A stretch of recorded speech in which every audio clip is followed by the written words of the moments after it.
At her 60th birthday party, my mother-in-law raised her glass in front of 40 people and said, "To my son David, who married beneath himself but rose above it anyway." Everyone laughed. Then she looked at me and added, "No offense, dear. Some women marry up." We practically climbed. I smiled. I picked up my purse, and I started handing out the envelopes I'd printed that morning, one for every guest. Let me back up. My name is Rebecca Torres. I'm 36 years old, and for 8 years my mother-in-law, Alina Hale, made it her life's mission to prove I was a gold digger who trapped her son. The problem for Alina, the problem she never once considered, was that I'm a forensic accountant. I spend my days finding the money people hide, and Alina spent 8 years hiding a great deal, but I'm getting ahead of myself. I met David 9 years ago at a conference in Denver. I was there auditing a nonprofit. He was there presenting on structural engineering. We shared a cab in the rain because both our meetings ran late, and by the time we reached the hotel, we'd exchanged numbers, and by the end of that year, we were engaged. It was not complicated. It was, honestly, the least complicated love I'd ever felt. Alina complicated immediately. The first time David brought me to meet her, she opened the door, looked me up and down, and said to David, not to me, about me, as if I weren't standing there, "She's not what I pictured." But I suppose you know your own mind. Then she spent the entire dinner asking me pointed questions about my background, my parents' jobs, whether I had student loans, and how much a forensic accountant actually clears in a year, if you don't mind my asking. I did mind, but I was in love with her son, so I answered graciously, and I told myself she'd warm up. She did not warm up. She calcified. When David and I got engaged, Alina told him, and he told me. Because David has never been able to keep a secret from me, which is one of the reasons I married him, that she thought I was moving awfully fast for a woman with my earnings ceiling. When we set a wedding date, Alina suggested a prenup to protect David's future, which would have been reasonable if David had any assets to protect. He was a salaried engineer with a car loan. The person with assets in that marriage was me. I'd been saving aggressively since I was 22. I had a paid-off condo and a retirement account that would have made Alina choke on her Chardonnay if she'd ever bothered to ask. She never asked. She'd already decided who I was. Here is the thing about being cast as the villain in someone else's story. For a long time, you keep trying to prove you're not. You bring the nicer gift. You send the handwritten thank you note. You laugh off the comments. You tell your husband, "It's fine, she just doesn't know me yet." And every year you tell yourself she'll come around, and every year she digs in a little deeper because your kindness doesn't read as kindness to her. It reads as strategy. In Alina's story, everything I did was a gold digger playing a long game. The pregnancy is where it turned from cold to cruel. 2 years into our marriage, I got pregnant. We were thrilled. We told Alina at a family dinner, and she set down her fork and said, "Well, that was fast. I suppose that locks things in nicely, doesn't it? David didn't catch it, I did." What she meant was, now she's trapped you. I lost the baby at 11 weeks.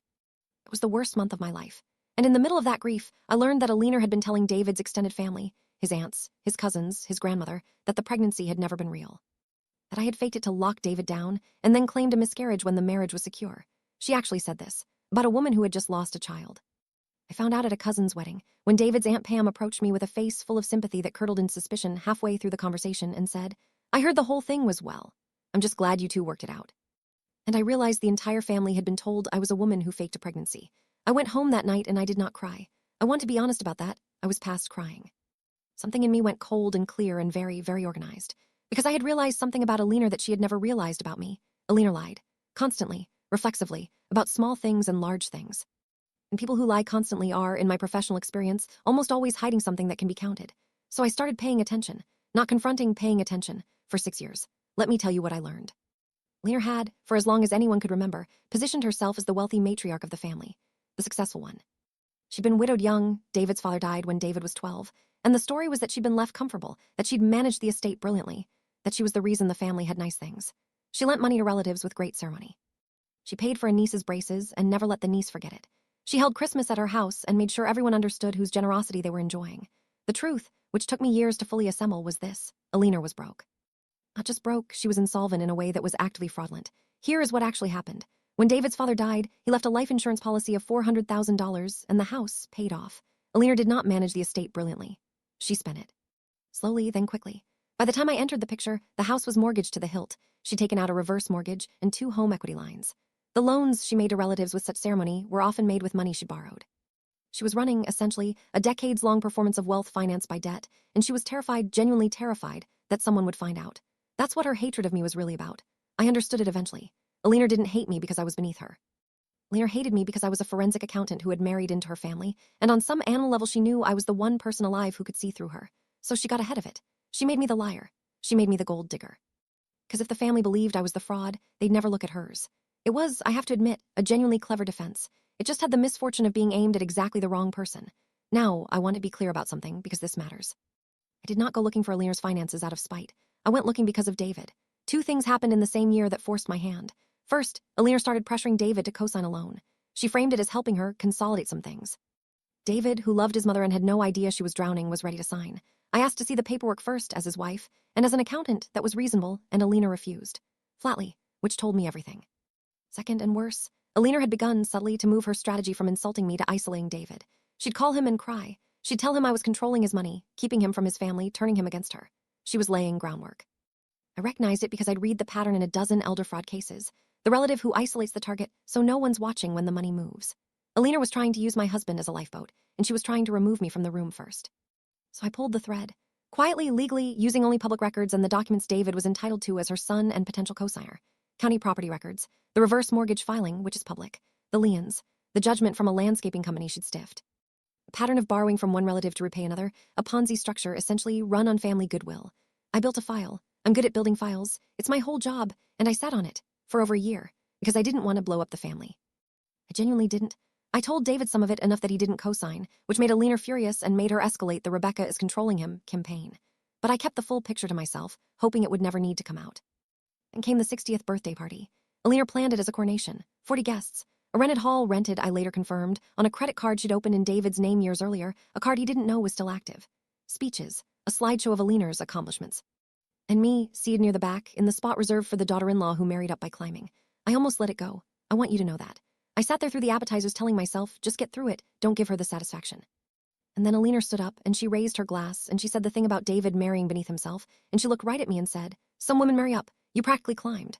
40 people laughed, and I thought about the miscarriage. I thought about 6 years of being called a liar in a family I'd tried so hard to love.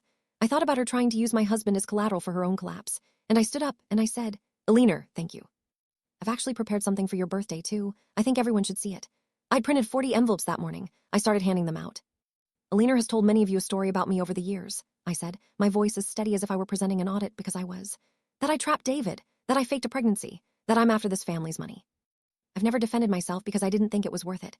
But since we're doing toasts, let's talk about money honestly. Open your envelopes.